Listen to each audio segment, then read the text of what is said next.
നമസ്കാരം. ഇന്ന് നമ്മൾ നോക്കാൻ പോകുന്നത് നിങ്ങളുടെ എന്ത് കാര്യമാണ് ഭൂതകാലത്തിലുള്ളത് ഇപ്പോഴും നിങ്ങളെ പിന്തുടരുന്നത് എന്ന് നോക്കാം. അത് മാറ്റാൻ നിങ്ങൾ എന്ത് ചെയ്യണമെന്നും അതിന് ഒരു ഏഞ്ചൽ ഗൈഡൻസും കൂടി നോക്കാം. ആദ്യം നിങ്ങളുടെ എന്ത് കാര്യമാണ് ഇപ്പോഴും നിങ്ങൾ പിന്തുടരുന്നത് എന്ന് ചോദിച്ചപ്പോൾ 9 ഓഫ് സോഡ് എന്ന കാർഡാണ് വന്നിരിക്കുന്നത്. ഇത് നിങ്ങളുടെ പേടിയും ഭയത്തെയും ഉറക്കമില്ലാത്ത രാത്രികളെയുമാണ് കാണിക്കുന്നത്. ഇത് നിങ്ങളിൽ സംഭവിച്ചിരിക്കുന്ന ചില കുടുംബ ബന്ധങ്ങളിലുള്ള വിഷമങ്ങളോ അല്ലെങ്കിൽ സാമ്പത്തികമായോ രോഗാവസ്ഥയോ സൂചിപ്പിക്കാം. ഈ ഭയത്തെയാണ് നിങ്ങളിപ്പോഴും പിന്തുടർന്നു കൊണ്ടിരിക്കുന്നത്.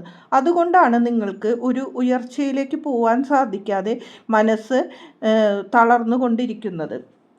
ഇത് നമ്മൾ മാറ്റുകയാണെങ്കിൽ മാത്രമേ നമ്മളിലുള്ള വളർച്ചയ്ക്ക് സഹായമായ കാര്യങ്ങൾ നമ്മളിലേക്ക് വരികയുള്ളൂ.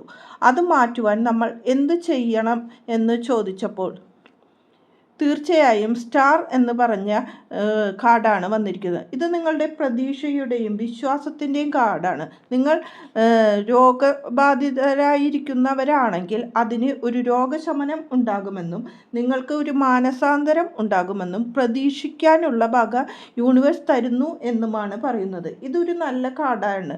ഇതിൻ്റെ ഫലം പോസിറ്റീവായി തന്നെ നിങ്ങളുടെ ജീവിതത്തിൽ ലഭിക്കുമെന്ന് പറയുന്നു. തൊഴിൽപരമായി ആണെങ്കിൽ നിങ്ങൾക്ക് ശുഭാപ്തി വിശ്വാസം ഉണ്ടാക്കാം എന്നും അതിനുള്ള കാര്യങ്ങൾ നിങ്ങളുടെ ജീവിതത്തിൽ സംഭവിക്കുമെന്നും പറയുന്നു.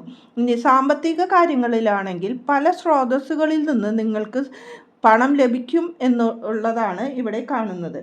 ഇനി ബന്ധങ്ങളിൽ കുറിച്ച് പറയുകയാണെങ്കിൽ ബന്ധത്തിൽ വിള്ളലുകളാണെങ്കിൽ ഒരു പുതിയ സന്തോഷത്തിനുള്ള അവസരം യൂണിവേഴ്സ് ഒരുക്കുന്നു എന്നും അതിനുള്ള വഴികൾ മുന്നോട്ട് തുറന്നു വരുന്നു എന്നും കാണുന്നു.